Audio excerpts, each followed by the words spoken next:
Dans cette dernière partie, nous allons maintenant nous intéresser à l'optimisation globale du site web.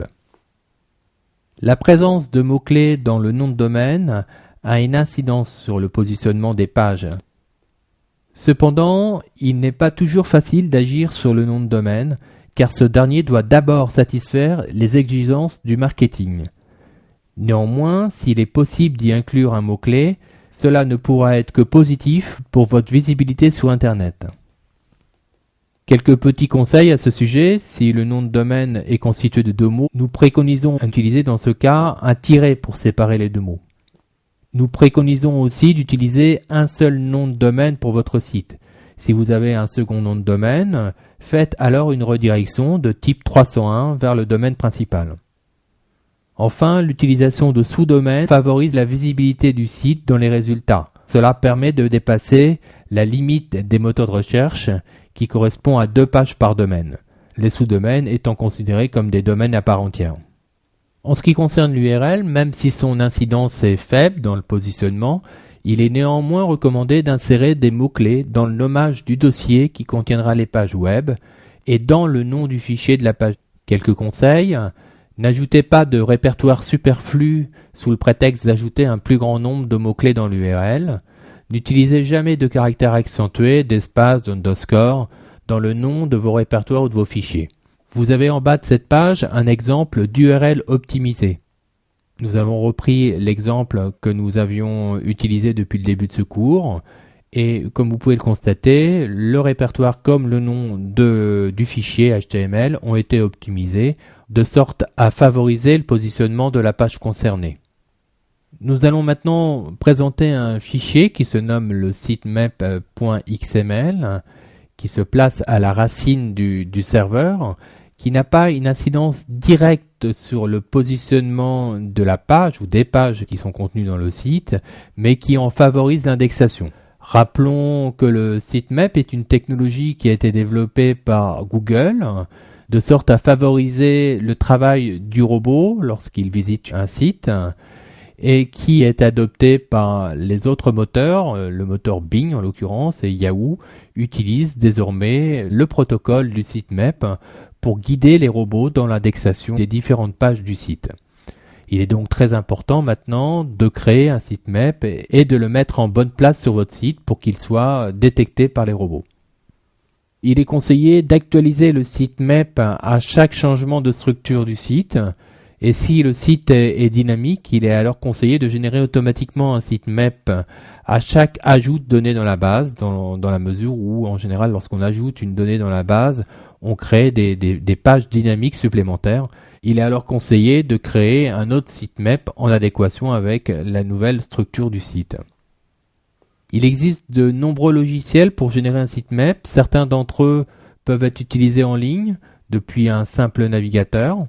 Pour déclarer un sitemap à Google, vous devez créer un compte de webmaster sur le site de Google, puis déclarer en ligne votre espace privé.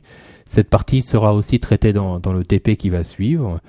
Une autre solution pour déclarer un sitemap consiste à ajouter une instruction supplémentaire dans le robot.txt qui va être présenté dans la prochaine fiche. Enfin, il est aussi judicieux de créer une version HTML du sitemap pour la mettre à la disposition des internautes en guise de plan du site.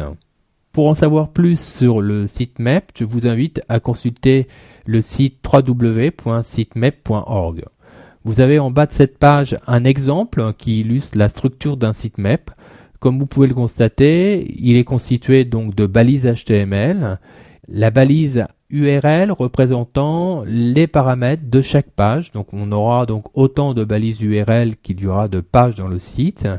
Les balises enfants de l'URL permettent d'indiquer, comme la balise loc, la localisation de la page, last mode, la dernière date de mise à jour, change frec permet d'indiquer la fréquence d'actualisation, ou encore priority permet d'indiquer, selon une valeur qui peut varier entre 0 et 1, la priorité relative de cette page.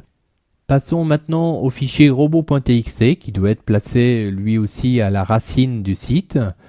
Le fichier robot.txt permet de bloquer l'indexation de certaines pages du site. En effet, si vous ne désirez pas que certaines pages du site se retrouvent dans les résultats des moteurs de recherche, car elles sont soit confidentielles ou simplement en construction, vous pouvez alors configurer le fichier robot.txt en conséquence. Comme nous l'avons déjà précisé dans la fiche précédente, en ce qui concerne son contenu, la première instruction est l'instruction user agent. Elle sera en général suivie d'une étoile qui indique que les instructions qui suivent sont destinées à tous les robots quels qu'ils soient, mais pourra être remplacée si ces instructions sont spécifiques à un robot particulier. La deuxième instruction sera disallow et la valeur de cette instruction sera la page ou le répertoire, si c'est un ensemble de pages, qui ne devront pas être visitées par le robot. Enfin, la troisième instruction pourra être, si vous avez un sitemap de configurer et de placer sur votre serveur, une instruction qui indiquera donc l'endroit où se trouve le sitemap sur votre site. Quelques conseils par rapport à la création de ce fichier et à sa configuration. Le fichier robot.txt est un fichier de type texte, donc un fichier ASCII. Il doit être placé à la racine du site. Attention de bien écrire le nom de ce fichier en minuscule et de ne pas oublier le S à la fin de robot. À l'intérieur du fichier, ne laissez aucune ligne vide. Vous pouvez dupliquer la seconde instruction autant de fois que vous aurez de répertoire ou de pages spécifiques à interdire. Quelques exemples, pour exclure toutes les pages du site, vous pouvez utiliser l'instruction disallow : le slash représentant la racine du site. Toutes les pages du site, quelles qu'elles soient, seront interdites de visite pour le robot. Pour n'exclure aucune page, vous pouvez aussi utiliser dans ce cas-là l'instruction disallow sans paramètres, ce qui correspond donc à ne pas mettre de fichier robot.txt à la racine. Je vous rappelle que le fichier robot.txt n'est pas une obligation, mais plutôt un conseil, puisque lorsque le robot visite un site, la première chose qu'il fait, c'est d'aller consulter ce fichier robot.txt, comme nous l'avions déjà vu dans les explications liées au fonctionnement du robot. En bas de cette fiche, vous trouverez le code d'un exemple de fichier robot.txt dans lequel vous allez retrouver donc l'instruction user agent avec étoile destinée donc à tous les robots, deux instructions disallow pour un répertoire dans un premier temps et pour une page qui s'appelle page interdite. Ne pas oublier de mettre le slash devant le nom de la page pour indiquer qu'il se trouve à la racine du site. Et enfin, la dernière instruction est l'instruction sitemap qui indique où se trouve le sitemap.xml sur le site en question.